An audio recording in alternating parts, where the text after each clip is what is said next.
Greetings, toy heads, and welcome to another episode of Go Figure with me, your host, Eli Williams. And today we are having a look at the Hasbro Marvel Legend series, Wal-Mart exclusive, Marvel 85th Anniversary Retro Carded Venom. Whew, that's a lot. I had this on pre-order from Walmart. I managed to snag one when they went up. And I'm really excited because this is my first Venom figure. I don't have a Venom in my collection, and now I do, and I'm sharing it with you. So let's have a look here. Marvel Comics logo up there in the top left, ages 4+. Spider-Man logo in that animated series font there. We've got the old Toy Biz style retro card back. There's a little bit of artwork of Venom there in the blister pack. You can see Venom in all his venominess. Celebrating Marvel 85th year sticker there. Warning, choking hazard. Don't put action figures in your mouth. Hasbro logo down in the bottom right. On the back here, we have same logos, same artwork. A little bitty blurb here about the interchangeable heads, interchangeable hands. Multilingual blurb about Venom right there. Jibbery jabbery legal jargon. Ages 0 to 3, you know what that means. If your child is not born yet, they shouldn't play with these toys. That's right, you're welcome. Hasbro logo, Houses of Klingon, and barcode. I'm going to get him out of the package. We're going to get him onto the pedestal, and we're going to have a look. And here we have him on the pedestal. Let's have a look at the accessories. First and foremost, he does come with two heads. We have the, on him by default out of the package, we have the open mouth with the big old tongue sticking out of there. And then we have the neutral face right there, which I don't know if you want to really call that neutral, but the big grinny face with the teeth and the gums and the big old white eyes. Really, really nice sculpt. I really like this. I think this, I'm pretty sure this figure is going to be a 10 out of 10 for me, but we'll see. Yeah, really nice paint apps on the eyes there. They really captured the McFarlane artwork on this from the comics. Looks really good. It's wanting to focus on him back there. But really nice head sculpt, and it's got a standard, looks like it's got a standard peg hole in there for that, so you can pop it on other things if you want. I know I haven't decided which head I'm going to use on this though, but fantastic looking head. And then he comes with two hands. We have the clawed hands on him by default, and then we have the fisted hands with in and out hinges on them with the little white patch on the top of the hand there. And then here we have Mr. Venom, Eddie Brock, and let's have a look here. He stands at approximately just between 6 3/4 and 7 inches tall right there, so right where he needs to be. And let's have a look at the sculpt. First off, we have that head sculpt with the big old tongue. Looks really good.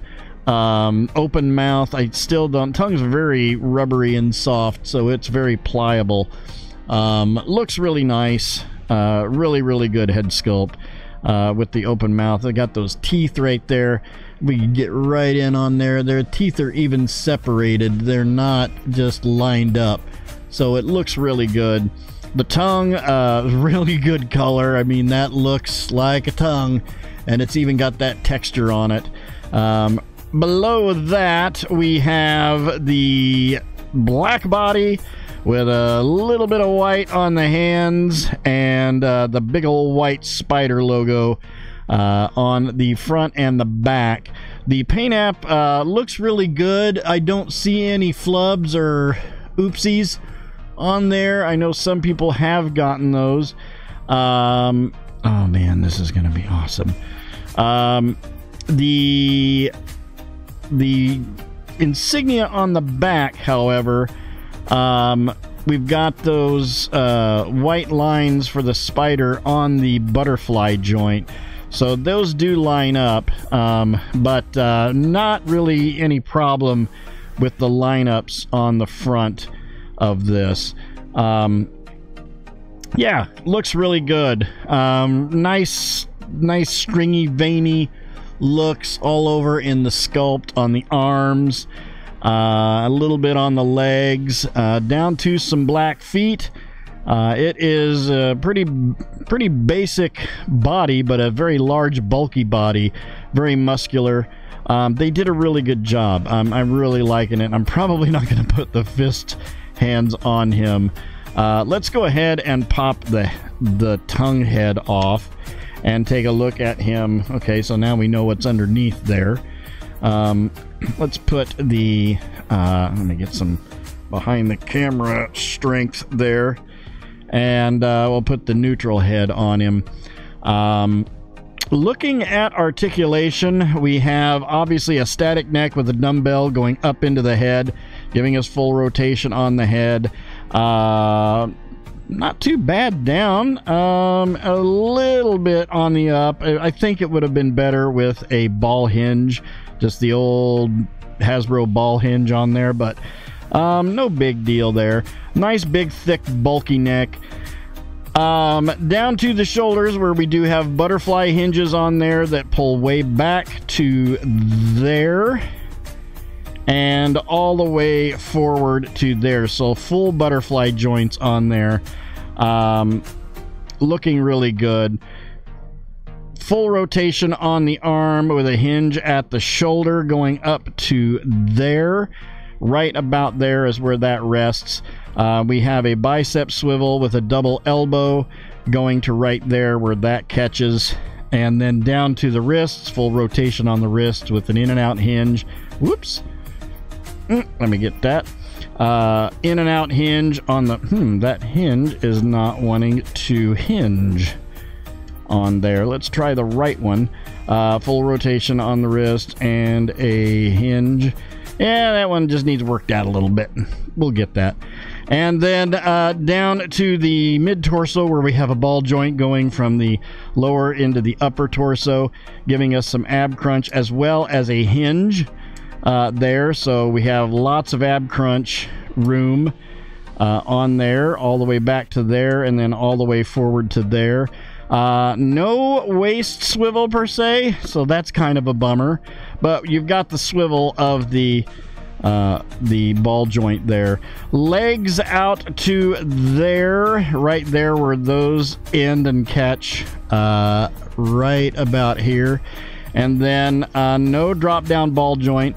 We do have a thigh swivel. This almost feels icky too. It feels really oily. I don't know if that's just my head playing tricks on me, but it does have an oily feel to it.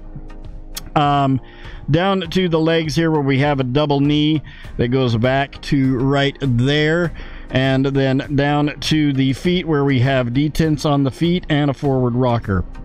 The joints on this are very, very smooth. Let's put the we won't put, I don't want to put the tongue head back on him. But, oh, there goes my ruler. Looks really nice. Looks just pure evil and chaos coming off this thing.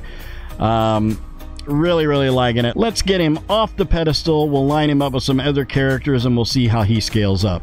So here we have him with the Metacom mafex Return of the Jedi Boba Fett, the Hasbro Star Wars The Black Series Imperial Stormtrooper version 2, the Hasbro G.I. Joe Classified Series Cobra Night Creeper, and the Mattel DC Universe Classics Atrocitus.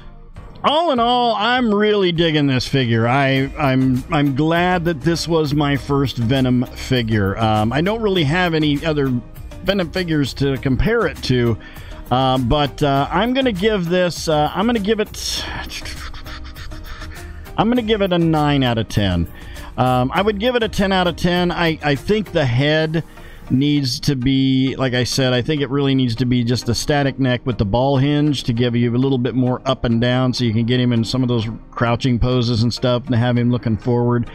And I wish that he had a waist swivel. Outside of that, this is fantastic. They did a great job. The sculpts are good. Everything about him is good. It doesn't come with a whole lot. It didn't really need to come with any other hands other than what he's got. The two heads are nice. I am probably going to display him with the tongue head because it just makes sense and it looks so good. So 9 out of 10 for me on this. Super happy with it. If you haven't picked one up and they're still available, I highly recommend it.